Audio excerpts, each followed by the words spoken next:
Hi, my name is Crystal Pridmore. Welcome to the Chaotic Harmony Podcast, a new podcast from 4 music teachers out of the Chula Vista Elementary School District.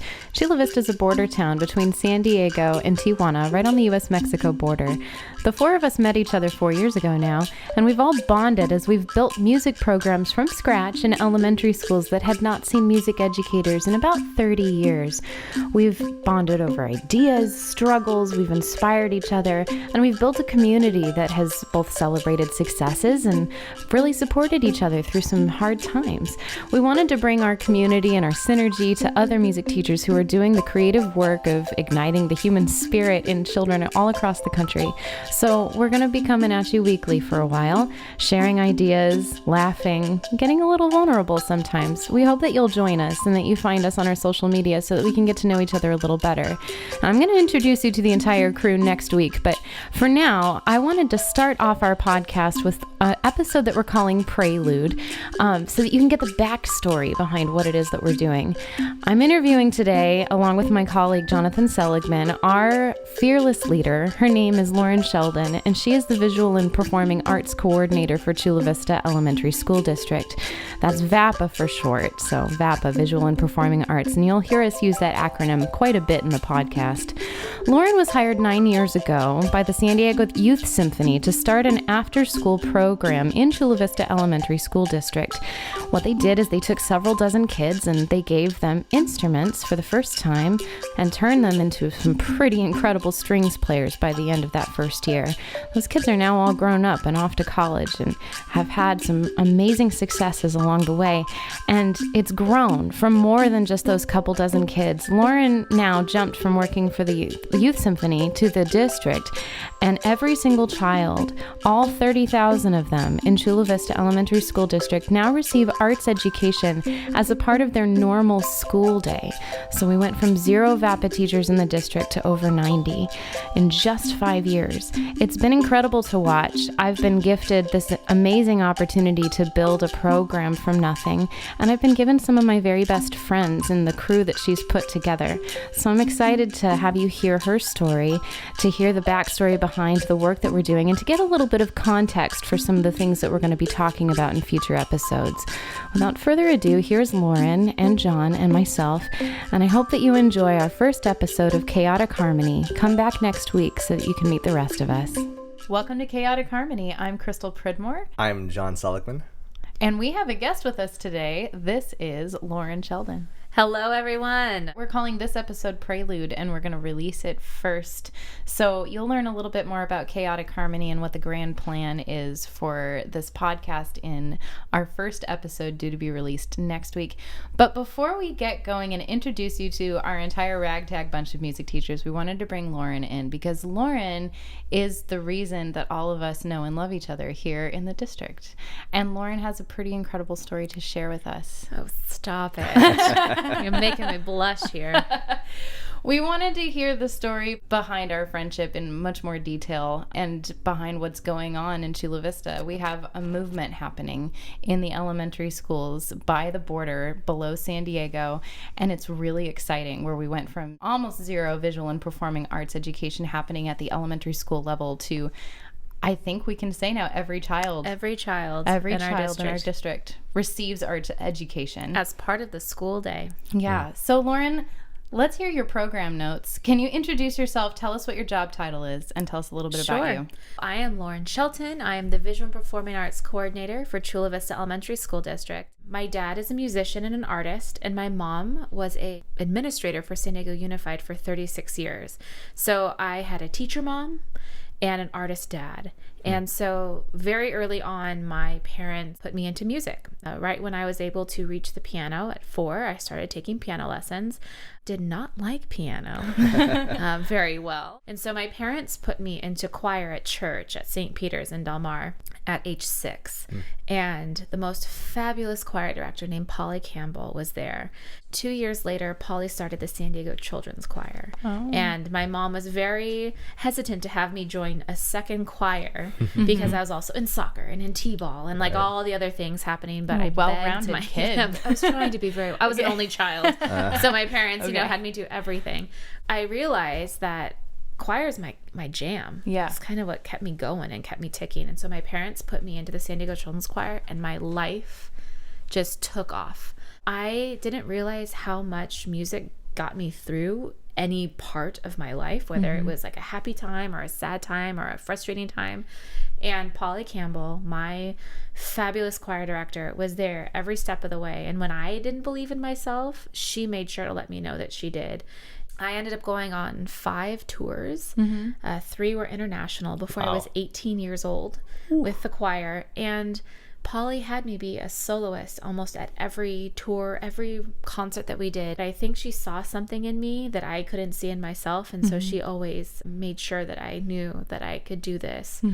She passed away while we were in college. And I remember when she was sick, we all flew back or drove back from wherever we all went to school and sang outside of her window. She was at her home in Cardiff.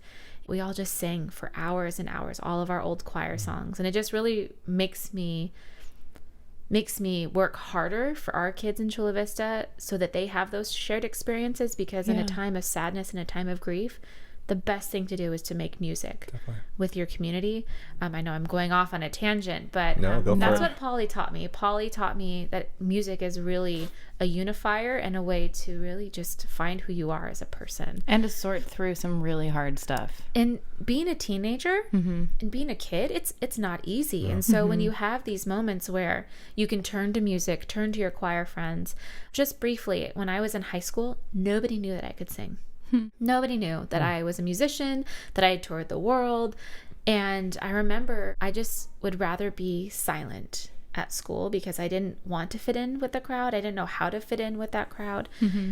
But when I was in choir practice, I was me. I was that loudmouth, rambunctious, outgoing, fun person. When I went off to college, I said, okay, I'm not going to be that shy, quiet person. I'm going to be me. And that's what music was able to do for me.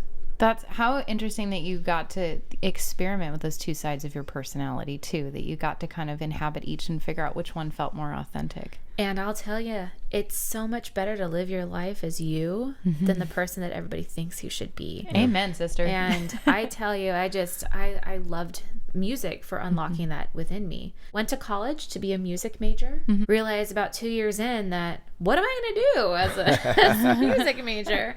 My mom, the administrator, said, what do you think you're going to do? I was like, well, I'm going to move to New York and become an opera star. And she's like, let's figure this out, sweetheart.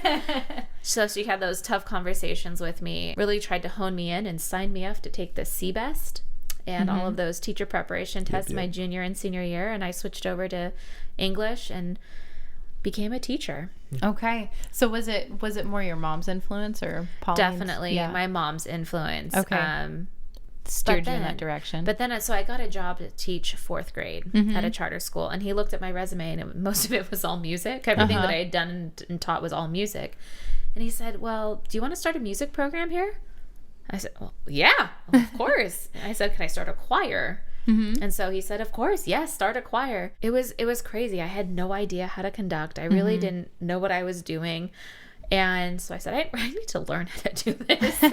And so I went and asked for some mentors, for some help. And then at the same time, the San Diego Children's Choir, which I had grown up in, was watching me and saying, ooh, Lauren's doing something. And they asked me to come and work for them and do some after school. I think I led the intermediate choir, and was that incredible. And so after almost 4 years of teaching, I said, okay, this is where my heart lies. This is where I want to get up every day and go. I could be teaching my 4th grade class all day and be excited at the end of the day to go and teach 4 more hours because I was conducting and I was with kids teaching music. And so I decided to leave teaching altogether on a whim and started at the San Diego Children's Choir and went back to grad school. Because in order to be a music director, you need a music degree, right? Right. And I didn't have that. So I went to San Diego State and started studying ethnomusicology and how the culture of our world and music unite, which has helped me beyond measure for any of the work that we do here in Chula Vista. How long were you in the classroom as a teacher? I was in the classroom as a teacher for 4 years. For 4 years. Teaching fourth grade? Fourth grade. The whole time? The whole time. Okay. And how long did you work for San Diego Children's Choir? I think I was there for 4 years. It seemed to be on a trend. Every 4 years, I switch gears. Okay. All right, you kind of hit a cycle and you're ready to hit restart. Exactly. When did the genesis of what we've got going on in Chula Vista start? So, funny story, San Diego Children's Choir was the only place I'd ever been fired from. Oh, I know, juicy tidbits Oh. here. Do tell. It just didn't work out with the current executive or the executive director at that time. But it was the best thing that could have ever happened to me. And at the time, it was devastating just because this was the organization that I grew up in. It was my home, and to be pushed out of my home was very difficult. But I ended up getting a job with La Jolla Music Society as their Summer Fest engagement coordinator. Okay. And I met the most wonderful human that I ever worked with his name is Hannes Kling. He told me, he's like, hey, there's this job at the San Diego Youth Symphony. I think you'd be really great for it. It's the education program manager. I was like, oh, that's my jam. I could do that. And I go and have my interview, and I had my second interview, and basically they just wanted me to start an after-school El Sistema inspired program. Okay. And that's how this started. That's how this started. Okay, I've met a lot of music educators who don't know what El Sistema means, and I barely knew what it meant. Sure. So El Sistema is a program that comes out of Venezuela from Jose Antonio Abreu. And what really happened was that they had very elitist music programs there. They were just saying, why isn't everybody having an opportunity to participate in a music education? And so he decided to start his own little orchestra. And they met in the hallways of the music conservatory because they allowed them to have that space. Well, they started growing and it was too many people. So they ended up going to a parking garage next door. And they only played for as long as they could handle the fumes. Oh, wow. Oh. Yeah, so it was a ragtag group, kind of like us, starting out in this parking garage. And then now, every child in every state, there's orchestras, state-level youth orchestras. Every city, every town, every state of Venezuela has this. Just bled out completely. And what his whole thing was is like, if you have a violin in your hand, you can't hold a gun anymore. Wow. And so using music as social change and really building citizenry. And when we were building this program in Chula Vista, we knew we couldn't take a cookie cutter approach. You can't really do that in any program. You have to look at the community that you're in and what can you do to enhance the program by using those philosophies. And so when we came into the program, we said, okay, this is El Sistema inspired in that we want to have great citizens first and the music will follow. So the music is the tool to build harmony with its students, building ensemble, getting kids to trust each other, getting kids outside of things that they can be doing, building behavior management through the music, and just kind of giving kids a space to see beyond themselves. Okay. So how many years ago was this that you started it? October of 2010. Okay. So 9 we're years ago. coming up on 9 years. 9 yeah. years. Okay. And tell me what Opus looked like the year you launched. My first day on the job was me going to Otay Elementary and Lauterbach Elementary for their in-school assembly. They were just kind of getting kids excited. And it was just for third graders. And we started with only 75 kids total. So it was about between 30 and 35 at each site.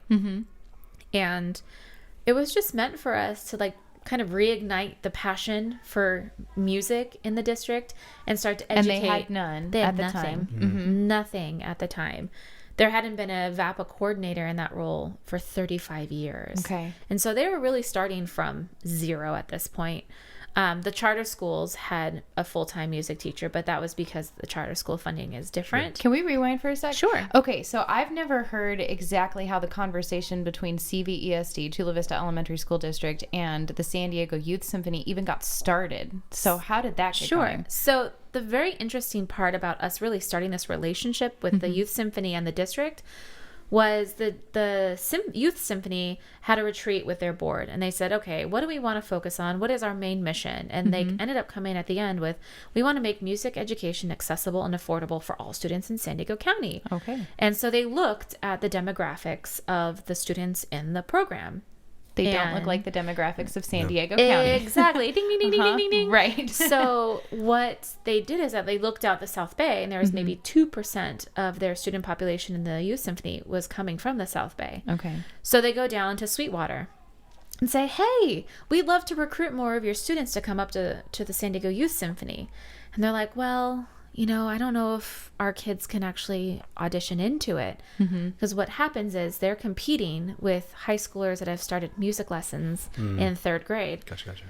The students in Sweetwater get their instruments for the first time in 7th, 8th, 9th, or even 10th grade. Right. So they're not able to compete at the level of the students that are in the youth symphony already. So they would have to start out in a beginning ensemble with the 8, 9, and 10-year-olds. Right.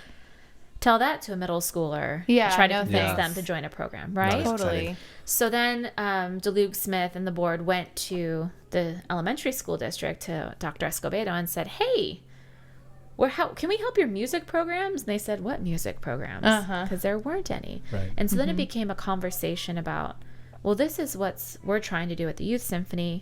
How can we help you understand the importance of music education? Then birth the Opus Project. Okay. All right. So there we go. So we're in Otay. We got 75 kids. They're 3rd graders. Yep. Okay.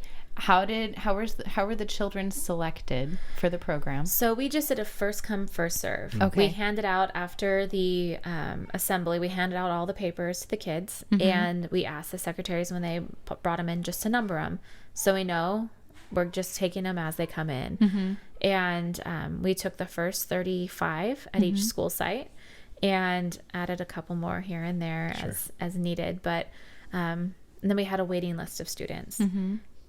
But really, those kids that signed up stuck with it the entire year. I don't think we had more than 2 students quit before the end of the year. And I think it was because of soccer practice or something, like family or moving.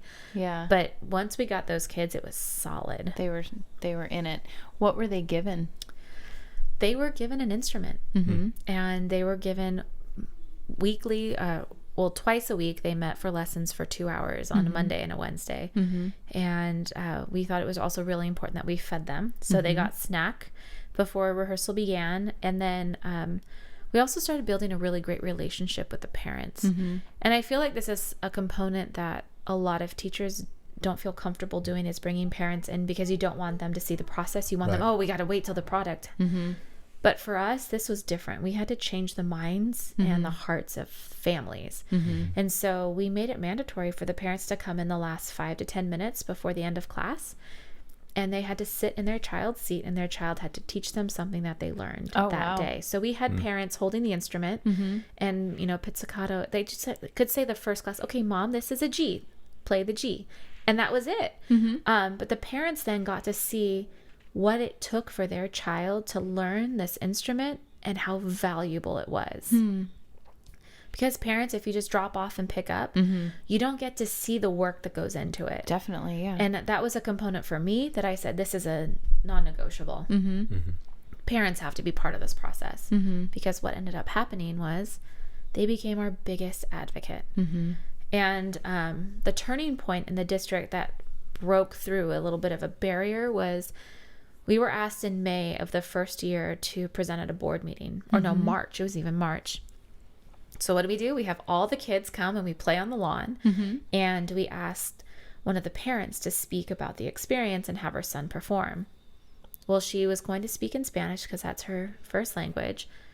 But she surprised everybody by writing out her speech in English and working with a translator. Oh, wow. And so she spoke in English and had every single parent in the room crying. The board members were crying. They were so impressed. And then here comes Diego Garcia with his viola, and he walks out, I'm going to play you a song with all the confidence in the world, and is just playing music. And the board then said to us, we need more of this. Yeah. Because they see that it's transforming these parents' lives. And what's one of the LCAP and the Title I objectives? We need to get that parent engagement. Well, here's a way to make it happen. Yeah.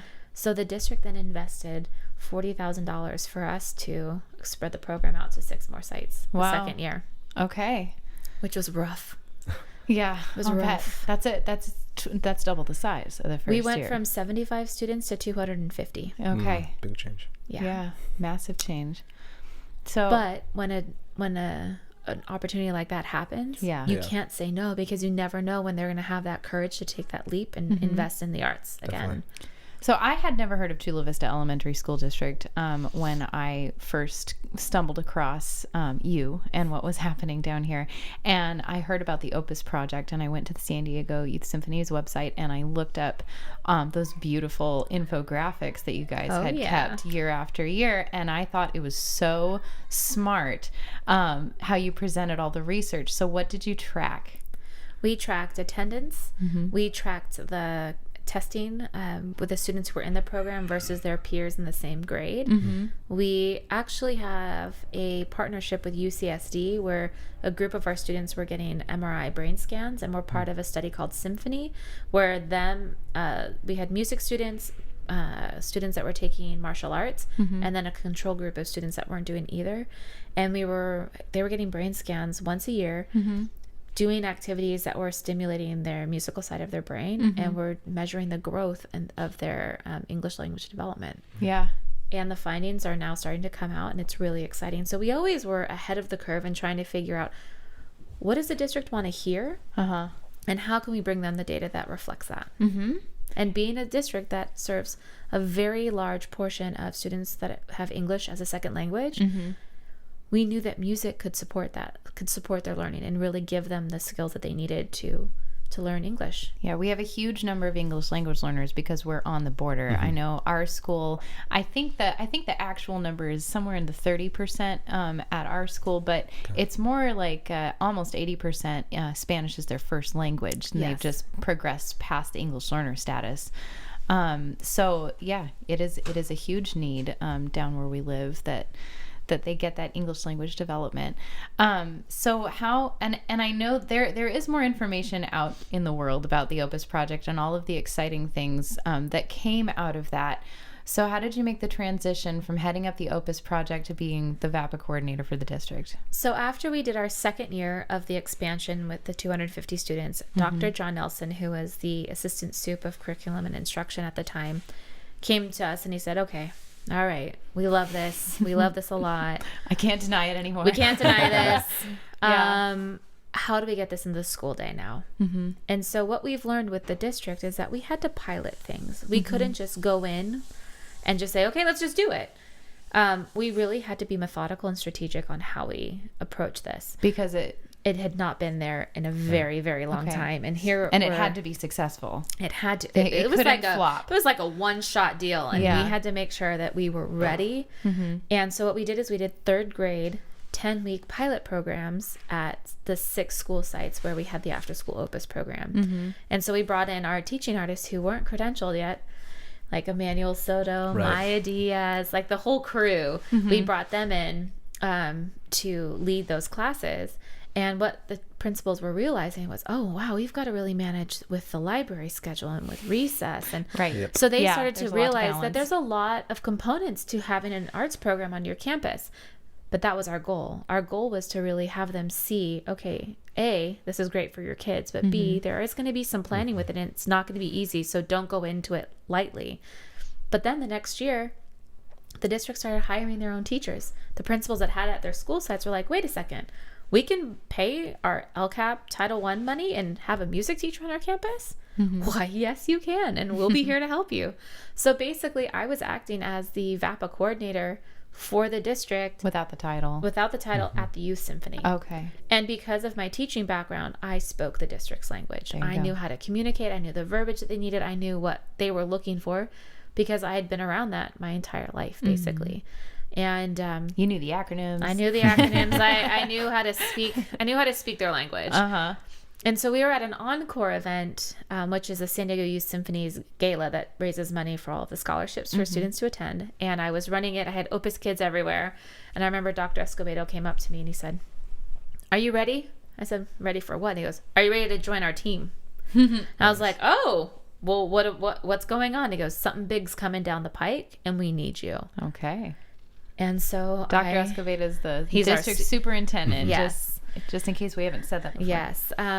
So I said, okay, I went home and talked to my boyfriend at the time, who's now my husband. And I said, I don't know what this is going to look like. I don't know what it's going to take, but what should I do? And he said, well, you're going to do it. You have to do it. He's like, this is amazing. It is amazing. And so I started out as a teacher on special assignment. I think my first few months I was actually a substitute teacher in that position, just because there hadn't been anybody like this for a very long time. They didn't know what to do with me. They were still trying to write a job description. And so I did this job as a teacher on special assignment for almost 2 years. Oh, wow. I don't think I realized that. Yeah. Yes. So they put me on a time card so I could work 224 days because the teacher contract is only 180 days. In order for me to make this work, I worked through summers. I worked through all of the breaks. Wow. Because it was a lot of work to make it happen. Yeah, it was huge.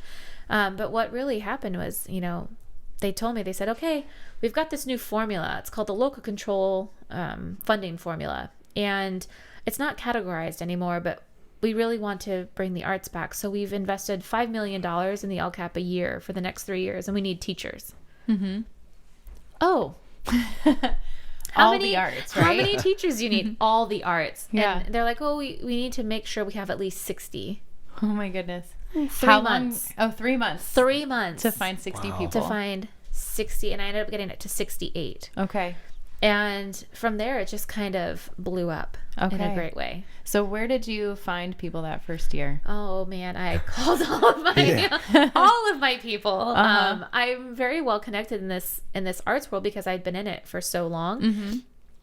I called everybody I knew. I even called my friends at Eastman School of Music. I called people in Michigan. I called people everywhere. Florida, North Carolina. I was just like, do you have people? Do you have teachers? Because if programs were raising these really great music teachers, but they didn't have a job, then I said, come to me. You're like sunny San Diego. And you were literally the only one in the country. The only one in the country really that was hiring. Yeah. And I had people come from all over. And we're really fortunate that we have 2 great universities here, like Point Loma Nazarene and San Diego State, that have music ed teacher prep programs. But they weren't producing a lot of them, but I got as many as I could. Well, everybody dropped out in 2008. Yeah. Reasons. Because reasons. Yeah. Because money's nice. Yeah. And exactly. Yeah. And that's the thing is people were so scared, and some of the teachers still are like, when is the other shoe going to drop? When is the other shoe going to drop? When are we going to be gone? It's like, we have to be here. We're literally saving kids' lives. We are giving them a trajectory that they never would have thought possible. So I had to go out and I had to find teachers that were ready to get to work. Because as you both know, this work is not easy. It is not easy. We're in the middle of a massive culture shift. And I feel like it's so multifaceted. It's not only going in and providing high quality arts education to every single child in the school that you happen to teach, but also getting parent advocates and convincing the teachers that it's a good idea, and just putting everything that we do on display to prove its worth. And it's exhausting. It is. And every community is very different how they're going to receive it. It's just, Yeah. But the thing is, the moment that they see their child on stage, they could be singing a silly little song, or they could be playing hot cross buns on a recorder. Their family's perception of that child has changed. If you think about the parents that always get the bad calls from their kids for behavior, and they see their kid up on stage playing cello, they're like, oh my God, my kid can do something. That changes the family dynamic, because then the conversation changes at home with the parent and the kid. Because usually like, what did you do today? Instead of like, how was music? What did you do differently today in music? And then there's a different conversation at home. And then the kid starts feeling that pride, and it bleeds into everything else. And that's the shift that's starting to happen more. Yeah, it is. And in the visual arts as well, and in the amazing drama programs that are coming up, and the dance programs that we're working alongside.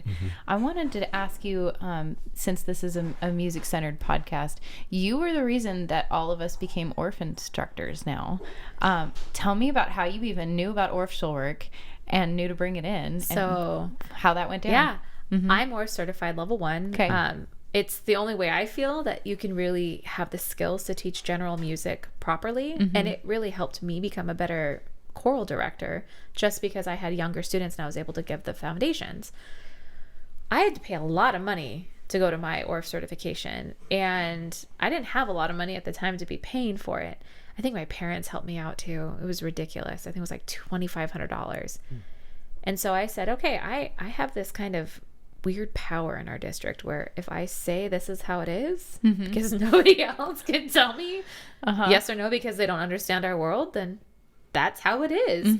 I said, no, we're not going to have any teachers going to more than one site a day. And if they go and share between 2 sites, that's it.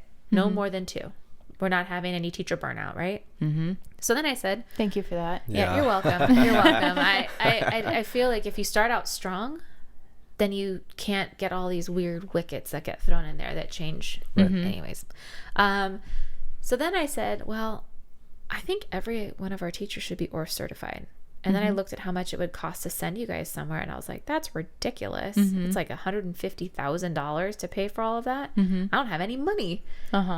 So then I said, well, I know Margie Oram. I've taught with her for years and I've directed with her for years. I'm going to reach out to her and I'm going to see what it would take for us to host levels. I like to be innovative. I like to think through things differently.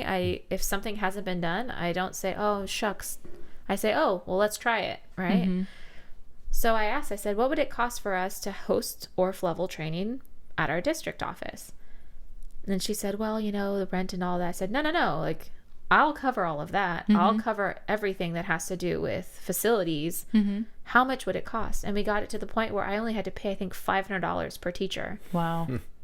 Which is a huge discount, right? Yeah, definitely. So I said, okay, fine. Everybody's getting ORF trained. And I made it at our district office so I could pull in executive directors every now and then. So I can bring in the district superintendent to say, look at what our music teachers are doing this summer. There were a lot of people popping in that first year to see what we were doing. Because it was not only was it like weird sounds were coming out of the conference room of the district. Yeah. But we had to change the idea that music is not just something that you do. Music is something that these kids are creating. They're learning more about themselves. They're really becoming these little humans. And we've lost a little bit of humanity in our world. And so how can we create better human beings? And I think that's a huge thing that Dr. Escobedo likes to push is that we don't want to create these human doers. We want to create human beings. And that's what ORF does. Right. And well, and you've said before, that's why the arts are the humanities. Yes, you have to be human. And there's a lot to be said for the arts. STEM is great, but you can't be creative in STEM without the arts. That's a whole nother podcast.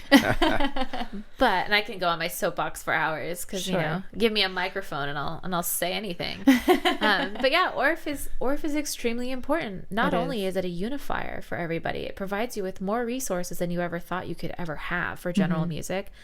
And it just gives you great pedagogy. It does. It's just a great way to teach general music. It is rock solid. And it naturally brings all the children through the steps needed to cover every national core arts standard. Yes. It's pretty incredible. And it's wonderfully engaging. It's just so much fun. And I feel like I went from trying to take these standards and figure out how I could cover all of them to just being able to relax a little bit and bring a lot of joy into my classroom, just knowing that all of it is going to be covered. And the kids are having a blast doing it. And when you think about a lot of our music teachers, they all are instrument based, right? Everybody is a string player or a band player. Right. And I remember, I'm going to throw Mr. Soto under the bus because he's like my little brother. But he used to lecture kindergartners. They'd be like, dude, why aren't you playing and having fun with the kids? He's like, well, this is what you do as a music teacher. You teach like this. And I said, you're coming to ORF this summer. He is just having more fun with the kids. And it's having to get to their level. Yeah. A kindergartner is not going to get anything out of a lecture. Yeah. They're going to get so much more through movement and play and interacting with each other. And that's what ORF does. It gives them that platform. And it gives our teachers that might be very uncomfortable with teaching general music a great way to start. Yeah. Sometimes I look out at my 400 little ones who sometimes like to come to music class in their socks because if they're not wearing tie shoes, I let them slip them off. And they're so happy. They're so happy in music class, and they're so themselves because they get to be a kid and they get to be creative. So it's beautiful. And we talk constantly as a group about how it has been the most incredible bonding experience for all of us at the district. I think we had I don't remember. Do you remember what the numbers were in 2017 for ORF level 1? In the first year, I believe there was 28 of you that did it. I thought it was somewhere around 30. And we added up how many students we were impacting, and it was well over 20,000. Yes. Yeah, 20,000 students in San Diego County got, better music teachers that year, which is just incredible. So, and another thing that you managed to do through bringing ORF into the district was you revived the San Diego ORF short chapter. Well, it's all about those, butterfly effects and everything just happening. Yeah.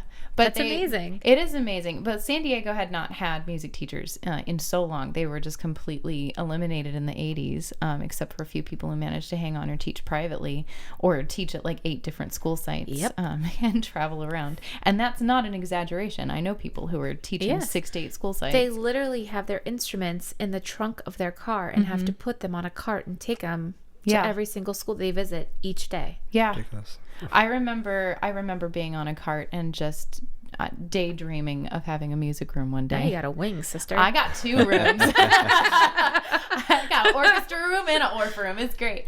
But we went from a chapter that was just struggling to survive, and a lot of the people who had held on were retiring, to it is flooded now. I think we are averaging, well over 60 people on any given ORF chapter. People are traveling all over the country to get different training, and it's not just the kids' lives who are changing. It's mine for sure.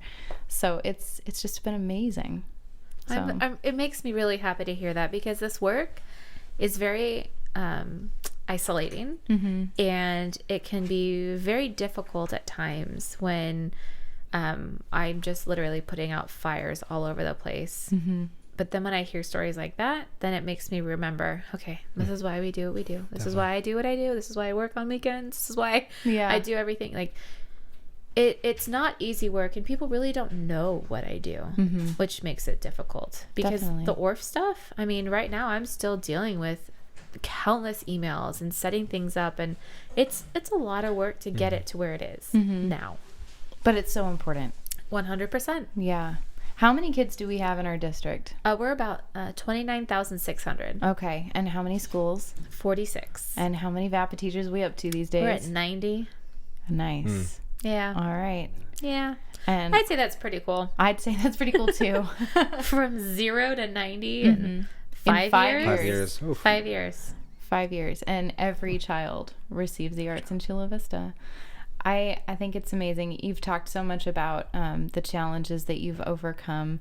Do you have one thing that keeps you going on hard days? I know you say the stories are helpful. Sometimes you come into music teacher meetings and you say, guys, we're singing today. Yes.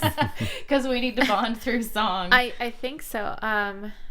It's really hard. I've had to kind of rediscover and refresh my cup filling, I guess. When the days are really rough, I just have to take a step out of it and remember that it's not about me and the person I might be having to deal with, that I'm having a hard time dealing with. It's not about them either. And I just have to always go back to the kids. Yeah. Why am I doing this? I'm doing this for kids. I'm doing this for the young Laurens, the young Crystals, the young Jonathans, that this might be the only thing that gets them through the school week, the school year.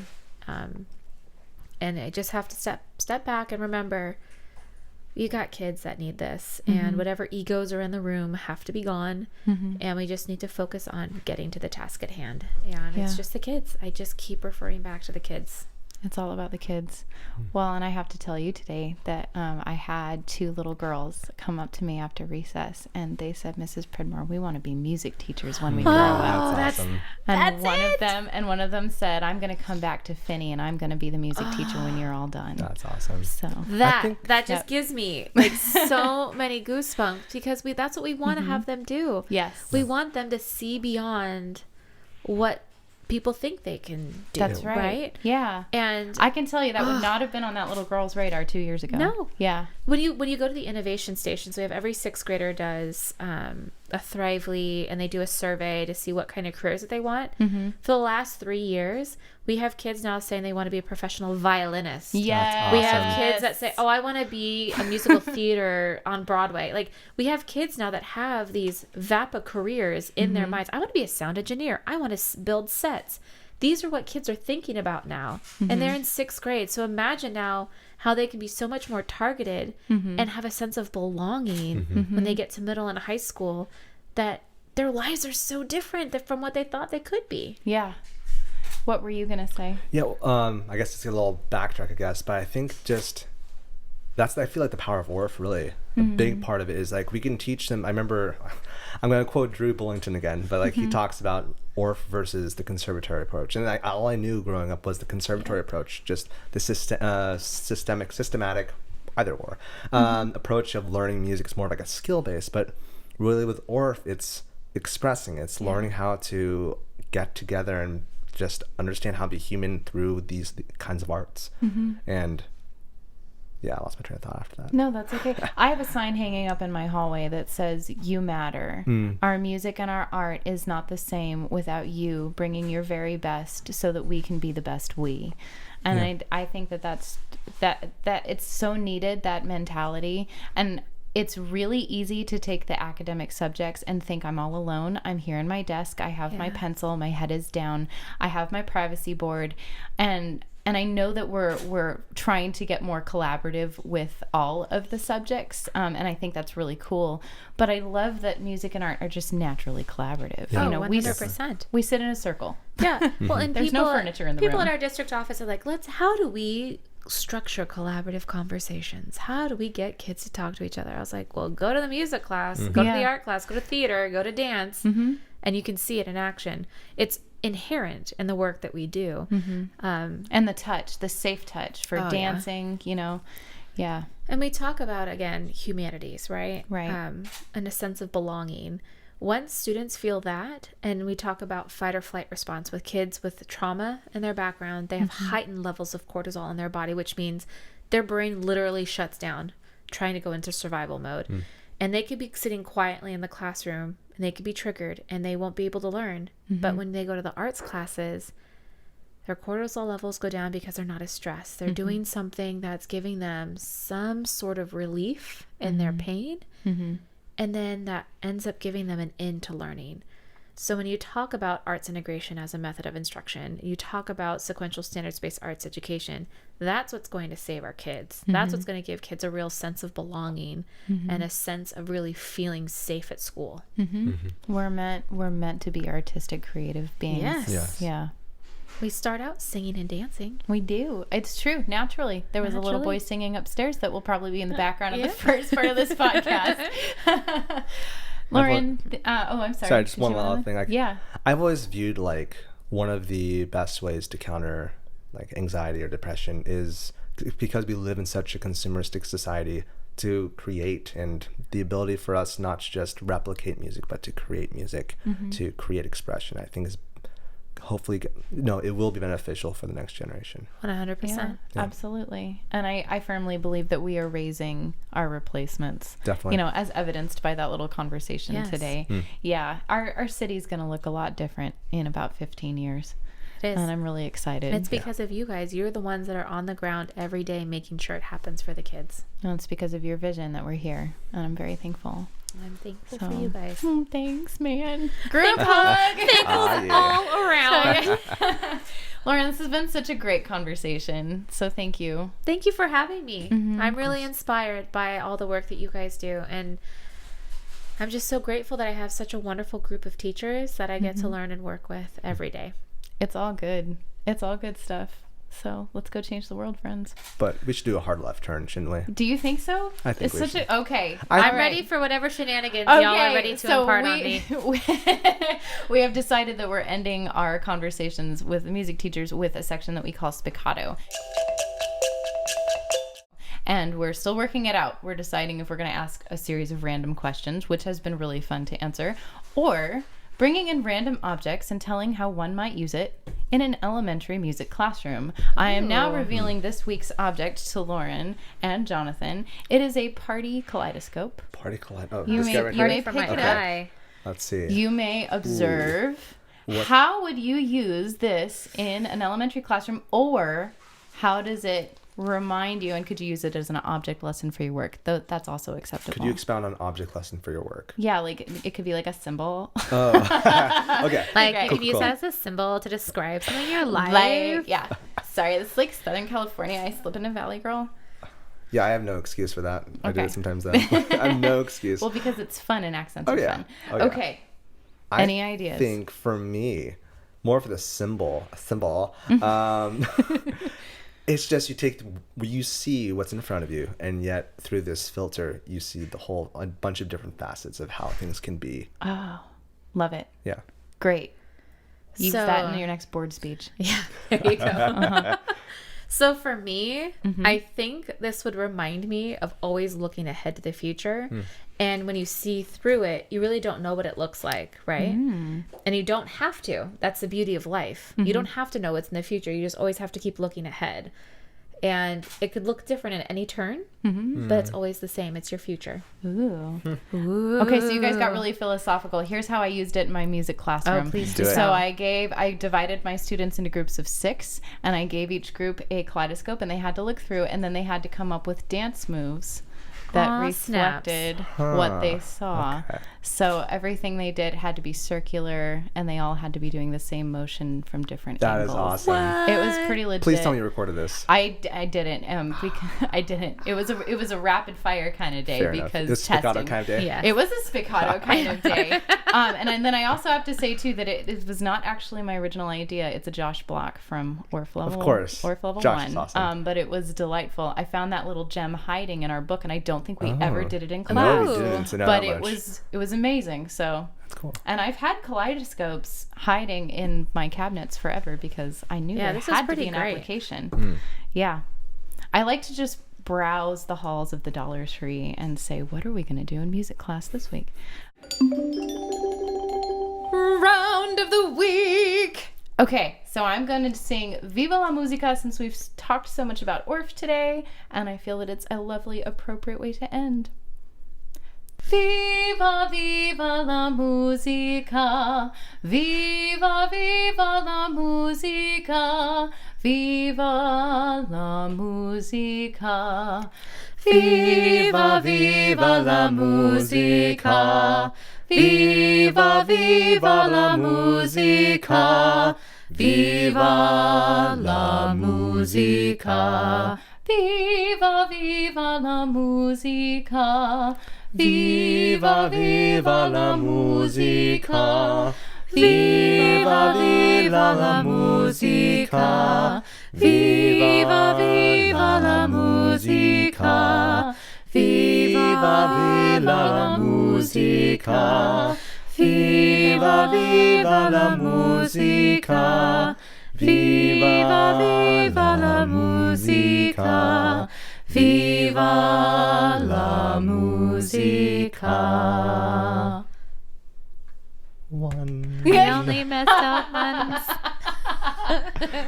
I know it always feels a little incomplete. Yeah, it's all good. That's It's okay. the sustaining of music, the love of music. All right, we have a coda section. So you can talk about 2 things. First of all, are you working on anything new and exciting coming down the pike? And secondly, where can people follow you? Oh my gosh, what a great little ending. So I have just started up a podcast called Chatting Up the Arts with Lauren Shelton. And you can follow me on Twitter at VAPA_CVESD or at Chatting Up Arts. Ooh, we have a Twitter. I like It it. started. That's awesome. Jonathan? My school is having their spring music concert next Tuesday. We're being very ambitious. This is the first time we've had an advanced choir, plus also a tribute piece to our former coworker, which is going to be we're using orbs. We have an alumni Yes, string quartet please. playing alongside. It's going to be epic. It's gonna be epic. It's ambitious. gonna be But epic. after today's rehearsal, it's looking dope. So, Nice. but yeah.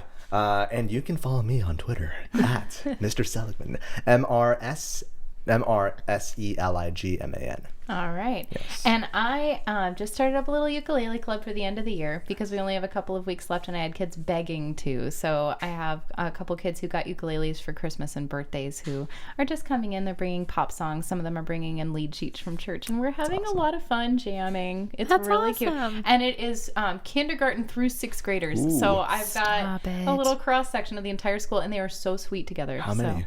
So, it's like 10. Okay. It's not Hey, that that's many. a great Yeah. start. It is a great start, but the big kids are helping the little kids, and it's the That's cutest cool. thing I've ever seen. Hashtag building community. Exactly. Hashtag relationships. I'm all about Hashtag it, worth man. it. Hashtag worth it. Hashtag blessed. So you can follow me at www.crystalpridmore.com, and you can follow me on Twitter at VAPA. It's Vinny VAPA. FINNEYVAPA. There we go. All right. Thanks, friends. Have a great week. Keep it chaotic and harmonious. Bye. Bye.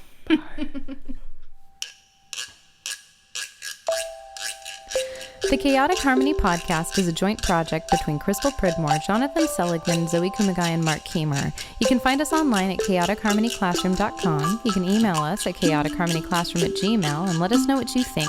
Give us feedback about what you would like to hear in future episodes. We're on all the socials. Find us on facebook.com/chaoticharmonyclassroom. You can find us on Twitter at CHClassroom, Instagram at Chaotic Harmony Classroom, and you can even find our episodes on YouTube. Chaotic Harmony is the name of our channel. Special thanks to Brian Pridmore for his help with production and equipment. www.pridmoria.com.